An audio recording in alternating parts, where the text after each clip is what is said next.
बिस्मिल्लाहिर्रहमानिर्रहीम। अस्सलाम वालेकुम। मैं आपके सामने एक ऐसा इशू ला रहा हूँ जो हमारी जो यूथ है, स्पेशली जो आर्टिस्ट्स हैं, आर्किटेक्ट्स हैं या म्यूजिशियंस हैं, स्कल्प्टर्स हैं, पेंटर्स हैं, ये लोग फाइन आर्ट्स का जिनके अंदर हैं, और जनरली भी हम लोग भी जो अप्रिशिएट करते हैं, घर के अंदर हमको स्टैचूज़ रख लेते हैं कोई इस किस्म की।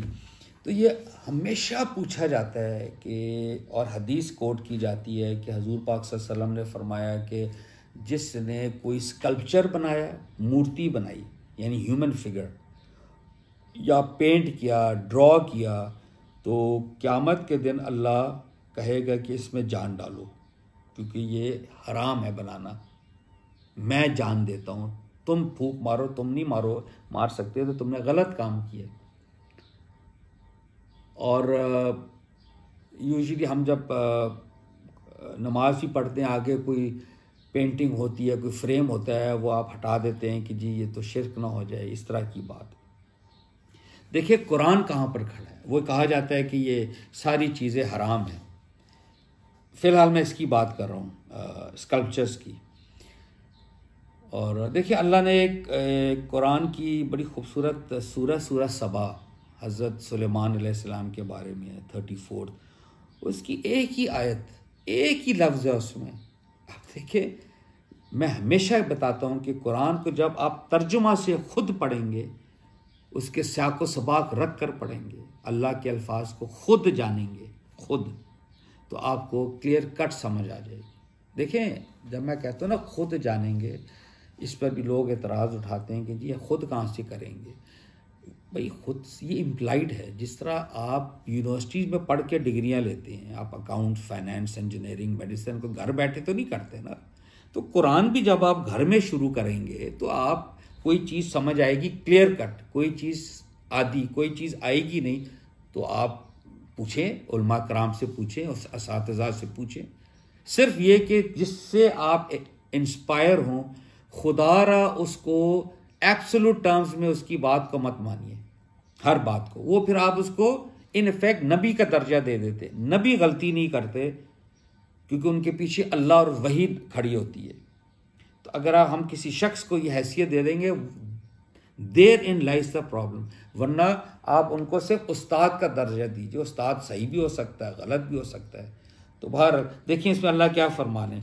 और इसके लिए यानी ये आले दाऊद, हज़रत दाऊद अलैहिस्सलाम का बेटा था हज़रत सुलेमान अलैहिस्सलाम, ठीक है ना। तो आले दाऊद अल्लाह ने कहा, यानी सुलेमान अलैहिस्सलाम, ये ही वॉज अ किंग। बनी इसराइल के 2 बादशाह गुजरे हैं अंबिया में, दाऊद अलैहिस्सलाम बाप बेटा थे, और उनका बेटा सुलेमान, जिसको डेविड एंड सोलोमन कहते हैं आप, may peace be upon them.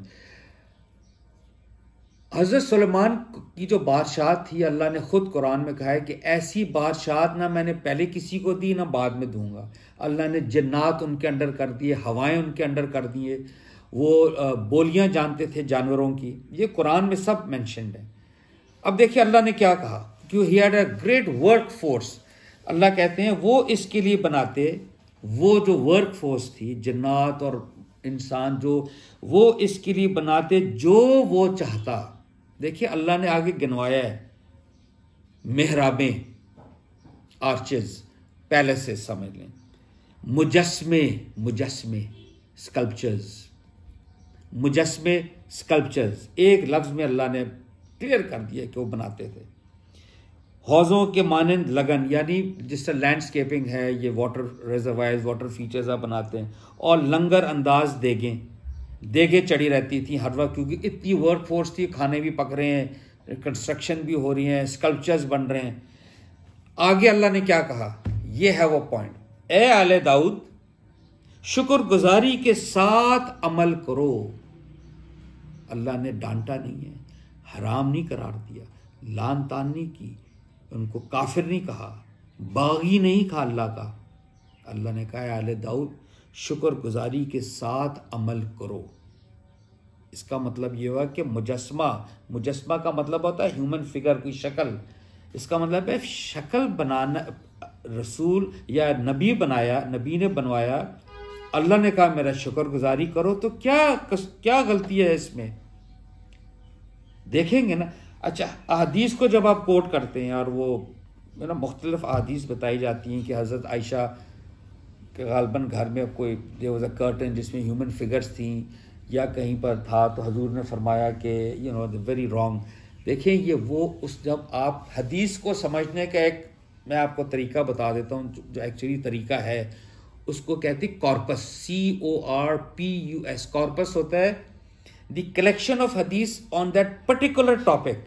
अगर स्कल्पचर्स है ना, तस्वीरें, मुजस्मे, तो उसमें जितनी अहादीस हैं उसको आप इकट्ठा करें, उसमें जो मैसेज जो निकलता है ना, वो कुरान को कंट्राडिक्ट नहीं कर सकता, नहीं, कुरान को कंट्राडिक्ट नहीं कर सकता।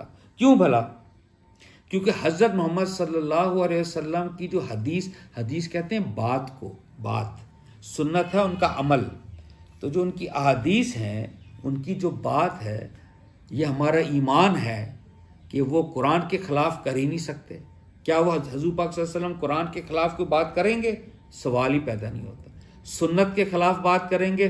सवाल ही पैदा नहीं होता, क्योंकि वो सुन्नत दरअसल सुन्नत इब्राहीम है जिसके हम पैरों हैं, तो वो तो नहीं कर सकते। क्या वो अपनी बाकी अहादीस उसी टॉपिक पर बाकी बातों को कंट्राडिक्ट करेंगे? नहीं कर सकते। और चौथी चीज़, कॉमन सेंस को कंट्राडिक्ट नहीं कर सकते, जो फितरत की पर मबनी है। तो जब हम उन अहादीस के कॉर्पस को देखते हैं मोहतरम, उसमें पता चलता है कि वो स्कल्पचर जो एक स्कल्प्टर बनाता है पूजने के लिए, वो हराम है, उसकी मुमानियत है। उसके बारे में अल्लाह कहेगा क़यामत के दिन कि मैं कहूँगा इसमें जान डालिए। तो आज भी मोहतरम, अगर NCA में, PIFD में, ISE में, ये जितने इंस्टीट्यूशंस हैं, BNU में, जहाँ पर ये फाइन आर्ट्स है, तो जब आप स्कल्पचर बनाएंगे और आपको कोई स्टूडेंट कहेगा बिलफर कि सर ये जो स्कल्पचर मैंने बनाया ये मैं घर जाकर इसको पूजूंगी या पूजूंगा, इट्स फॉर वर्शिपिंग, तो हम कहेंगे यार वो हराम है भाई, वो आप नहीं कर सकते। लेकिन अगर वो ये नहीं कहेगा कि जी मैंने घर में सजाना है, बस it's a fine piece of art, आप ड्राइंग रूम में 100 रख लें, 10 बुत रख लें, कोई प्रॉब्लम नहीं है। ये है कुरान का समझने का तरीका। कुरान उसको नलीफाई नहीं करता, क्योंकि अल्लाह कहता है आले दाऊद शुक्रगुजारी के साथ अमल करो। वो मुजस्मे बनाते थे। इससे ये पता चला हम कुरान की बात मानेंगे, कुरान से हर हदीस को रिकंसाइल करेंगे। जो हदीस मिलेंगी उसको कुरान से हम देखेंगे, कुरान को उन हदीसों पर नहीं परखेंगे। अगर हम कुरान को उन हदीसों से परखेंगे, फिर कुरान का जो अल्लाह ने स्टेटस खुद करार दिया कि ये फुरकान है, हक और बातिल में तमीज़ कर देता है, मीज़ान है, तराजू, हक और बातिल को तोल लीजिए, मुहैमिन है, निगहबान, मुहाफिज against all other scriptures in matters of religion, तो इट लूजेस इट्स स्टेटस। इसने हुक्मरानी करनी है। तो हम उन हदीसों को, पूरी हदीस के कॉर्पस को जब देखते हैं तो उसमें पता चलता है कि वो शिर्क की ममानियत है। तो शिर्क तो कुरान बिल्कुल कहता है कि शिर्क और बुतों की गंदगी से बचो, ये अल्फाज हैं, बुतों की गंदगी से बचो। शिर्क गंदगी है आपकी फेथ की, अल्लाह इसको इस तरह बयान करता है, तो बात बिल्कुल अपनी जगह फिट इन बैठ जाती है। लिहाजा स्कल्पचर्स बनाने में मैं भी दूसरा प्रेजेंटेशन एक दूंगा बाकी फाइन आर्ट्स पे, लेकिन इस वक्त स्कल्पचर बनाने में कोई भी मुमानियत नहीं है। आप ह्यूमन फिगर बनाएं ना बनाएं, ये फाइन आर्ट्स के अंडर है। और उसमें क्या आप शुक्रगुजारी कीजिए, क्योंकि जो बनाएगा वो मुसव्विर बनाएगा। आप देखिए अल्लाह के 99 नाम में एक नाम है अल मुसव्विर, the artist, the ultimate artist, जिसने ये कायनात बनाई। उसी के रंगों को हम समोना चाहते हैं अपनी पेंटिंग में। हम कहते हैं ना यार this painting is as close to nature. Nature कौन है? अल मुसव्विर, अल्लाह। तो ये भी मुसव्विर है जिसने बनाई है स्कल्पचर या पेंटिंग या ड्राइंग, तो उसको शुक्रगुजार होना चाहिए अल्लाह का। ये पैगाम अल्लाह दे रहा है। बहुत शुक्रिया। अस्सलाम वालेकुम।